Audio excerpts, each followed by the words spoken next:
इस बार भारतीय जनता पार्टी 200 पार होते होते समाप्त हो जाएगी और इंडिया की सरकार हिंदुस्तान में बनने जा रही है। कांग्रेस में जिस दिन वह गए उसी दिन समाजवादी पार्टी से कांग्रेस का गठबंधन हो गया।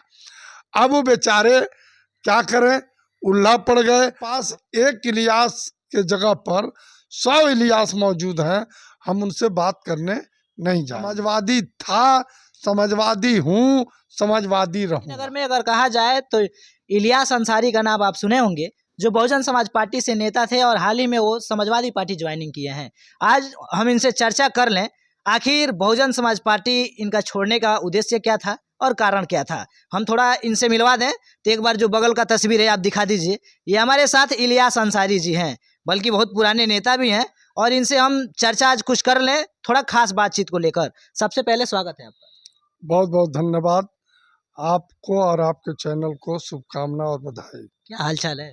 बहुत अच्छा है। अच्छा ये बताइए, इस समय मुस्कुरा रहे हैं, बहुजन समाज पार्टी में आप थे, तो आखिर क्या कुछ कारण था कि आप समाजवादी पार्टी ज्वाइन कर ली? देखिए, मैं मूलतः समाजवादी हूँ।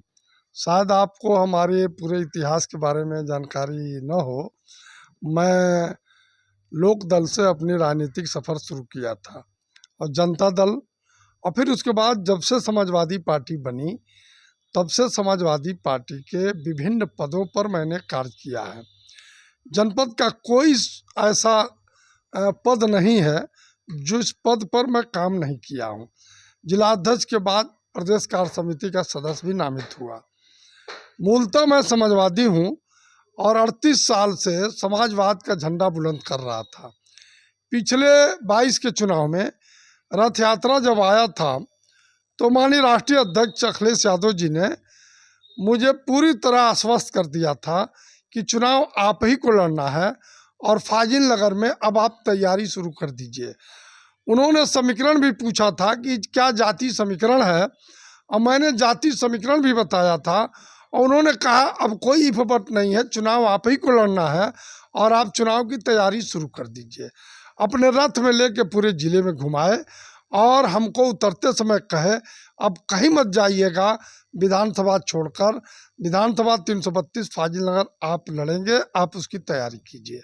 मैं तैयारी करना शुरू कर दिया। उसके बाद अचानक अपने आदत के अनुसार श्री स्वामी प्रसाद मौर्य जी, जो बहुरूपियों की तरह पार्टी बदलते रहते हैं और पृष्ठभूमि उनका आप भी जानते हैं, पत्रकार साथी सब जानते हैं कि वह सफ़र उनका शुरू हुआ था समाजवाद से, फिर वह गए कांग्रेस में, फिर वह गए बहुजन समाज पार्टी में, फिर वह गए भारतीय जनता पार्टी में। और जब वो देखे कि आने वाला 2022 माननीय अखिलेश यादव जी की सरकार आने जा रही है, तो सत्ता की मलाई खाने के लिए फिर वह ज्वाइन कर लिए समाजवादी पार्टी और उन्होंने जिद किया कि हम फाजिल नगर ही लड़ेंगे। माननीय राष्ट्रीय अध्यक्ष जी ने हमको बुलाया और कहा कि इलियास जी आप दूसरे विधानसभा से लड़ जाइए, फाजिल नगर छोड़ दीजिए। मैंने कहा मैं फाजिल नगर में 38 साल से तैयारी किया हूँ, फाजिल नगर कैसे छोड़ सकता, मैं फाजिल नगर से ही लड़ूंगा। फिर आपने हमको बहुत समझाया तो हम संतुष्ट हो गए थे, लेकिन टिकट उसी दिन शाम को जारी हो गया स्वामी प्रसाद मौर्य जी की। तो मैं 14 दिन लखनऊ में होटल में रह कर श्री स्वामी प्रसाद मौर्य जी की प्रतीक्षा किया कि वो अब भी हमसे बात कर लेंगे या राष्ट्रीय अध्यक्ष जी बुला के हमसे कह देंगे तो हम पार्टी नहीं छोड़ेंगे, क्योंकि समाजवाद मेरे रग रग में फैला हुआ है।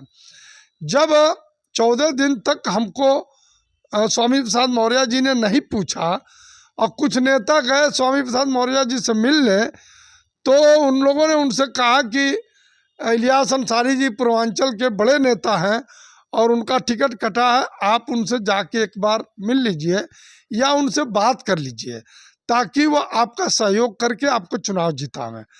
तो उन्होंने कहा साफ शब्दों में कि हमारे पास एक इलियास के जगह पर 100 इलियास मौजूद हैं, हम उनसे बात करने नहीं जाएंगे। जब इतनी बात मैंने सुना तो अपने राष्ट्रीय अध्यक्ष जी से मिलना चाहा, मुलाकात नहीं हो पाई। मैं नाराज होकर घर के लिए चला।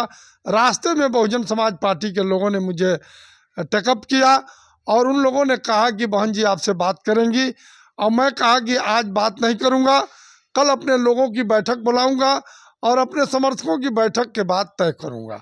दूसरे दिन हमारे यहाँ कम से कम 10,000 लोगों की भीड़ हुई, हमारे समर्थक जमा हुए और उन लोगों ने कहा कि किसी भी पार्टी में जो टिकट आपको देती है आप चुनाव लड़ें, हम लोग आपके साथ हैं, और अगर बहन जी आपको बिना शर्त टिकट देती हैं तो आप चुनाव लड़िए, हम लोग पूरी ताकत से आपके साथ रहेंगे। उसमें सभी जात धर्म के लोग मौजूद थे। मैं शाम को बहुजन समाज पार्टी के लोगों ने मुझसे संपर्क किया, मैंने यस कर दिया और उस पार्टी में मैं चला गया। वहाँ से टिकट मुझे बिना किसी ब्रेक के, बिना किसी सिस्टम के हमको टिकट मिल गया। केवल 251 रुपया सदस्यता शुल्क जमा किया मैंने। तो अब इसके बाद चूंकि समाजवाद से मेरी गहरी पैठ थी, मेरे सभी मित्र और सभी साथी समाजवादी पार्टी में थे, मैं पार्टी से अलग होकर चुनाव लड़ा। इस बार पूरे उत्तर प्रदेश का जनता अखिलेश यादव जी को मुख्यमंत्री बनाना चाहती थी, इसलिए मुसलमान भी 98% समाजवादी पार्टी के साथ खड़ा था। हमारा साथ, मेरे साथ चलने वाले लोगों ने भी छोड़ दिया, इसलिए जो मेरे साथ 50,000 वोट, अन्य भाजपा का वोट जो टूट के मेरे साथ आया था, मेरे सादगी पर, मेरे हर धर्म हर जात के लोगों के काम करने पर, वो लोग 2 दिन पहले जब मुस्लिम बिरादरी चौकी चौराहों पर हल्ला करने लगी कि हम लोग इलियास अंसारी को छोड़कर अब सपा वोट देने जा रहे हैं, तो वो लोग भी वापस हो गए भाजपा में और भाजपा में चले गए। इसलिए मैं सम्मानजनक वोट पाया, लेकिन चुनाव में हार गया। इसके लिए मैं जितने लोग हमारे साथ रहे, मैं उनको शुभकामना बधाई देता हूँ। अच्छा, अगर बात किया जाए स्वामी प्रसाद मौर्य की, तो अब स्वामी प्रसाद मौर्य जी तो नए पार्टी बना लिए हैं, तो उसको लेकर क्या कहना चाहेंगे आप? देखिए, वह बहुत खराब स्थिति में आज के तारीख में पहुंच गए। उनको ये लगता था कि मैं देवी देवताओं को और सवर्णों को गाली देकर देश में हीरो बन जाऊंगा, और जब हीरो बन जाऊंगा तो अखिलेश यादव जी हमारी पूजा करेंगे। और उसके बाद जब माननीय अखिलेश यादव जी ने उनके इस वक्तव्य के खिलाफ उनको मना किया, पार्टी के स्टैंड के खिलाफ बोलने से मना किया, तो स्वामी प्रसाद मौर्य जी को लगा कि अब हम यहाँ से अलग हो जाकर और कांग्रेस से जाकर गठबंधन कर लेंगे। इसलिए वो हमारी पार्टी को छोड़ दिए और कांग्रेस में चले गए। अब कांग्रेस में जिस दिन वो गए, उसी दिन समाजवादी पार्टी से कांग्रेस का गठबंधन हो गया। अब वो बेचारे क्या करें, उल्ला पड़ गए। हमेशा तो उनकी राजनीति कामयाब रहती थी, ये बदल के उधर, वो बदल के उधर, उसको बदल के उधर। तो मैं ऐसा समझता हूँ, ऐसे राजनीति में नहीं होना चाहिए, स्थायित्व होना चाहिए। और मुझे अभी आपने कहा है कि बहुजन समाज पार्टी छोड़कर, तो मैं मूलतः समाजवादी हूँ। बहुजन समाज पार्टी में एक्सीडेंटल मेरा ज्वाइन मैंने किया था, और बहुजन समाज पार्टी में 1.5 साल 2 साल में था। हालांकि राष्ट्रीय अध्यक्ष हमारे अखिलेश यादव जी ने इस बात को खारिज करते हुए कहा कि इलियास जी 3 महीने की छुट्टी पर गए थे। तो ये इसलिए मैं अपने राष्ट्रीय अध्यक्ष को बहुत बहुत बधाई और शुभकामना देता हूँ, और पूरा जीवन अब समाजवाद में बीतेगा। समाजवादी था, समाजवादी हूँ, समाजवादी रहूँगा। अच्छा, एनडीए की अगर बात किया जाए तो एनडीए की गठबंधन जो है इस समय कह रही है कि इस बार 400 पार, तो उसको लेकर क्या कहना चाहेंगे? देखिए, उनको ईवीएम पर भरोसा है, सीबीआई पर भरोसा है, उनको सरकारी तंत्र पर भरोसा है। जो सरकारी तंत्र हैं उनको अपने अपने हाथ में उन्होंने ले लिया है। लेकिन इस बीच आप देख रहे होंगे, माननीय उच्च न्यायालय और माननीय सर्वोच्च न्यायालय ने जिस ढंग से सरकार के गलत कार्यों को ब्रेक किया है, ऐसा मैं समझता हूँ इस बार भारतीय जनता पार्टी 200 पार होते होते समाप्त हो जाएगी और इंडिया की सरकार हिंदुस्तान में बनने जा रही है।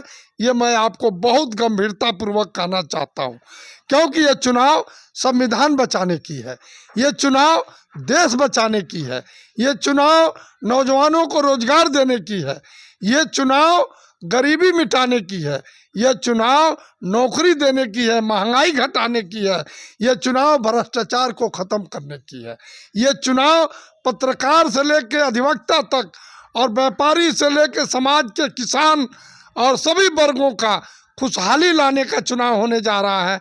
इसमें भारतीय जनता पार्टी के चालाकियों को अब देश की जनता समझ चुकी है और पूरी तरह इंडिया गठबंधन इस चुनाव में कामयाब होने जा रहा है।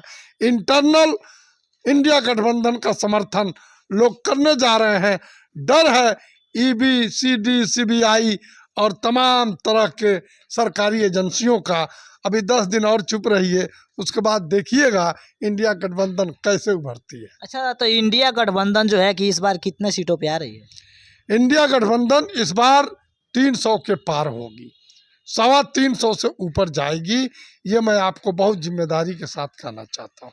तो इस समय अगर कहा जाए तो लोकसभा का जो चुनाव है उसमें आप लोग का क्या कुछ तैयारियां हैं?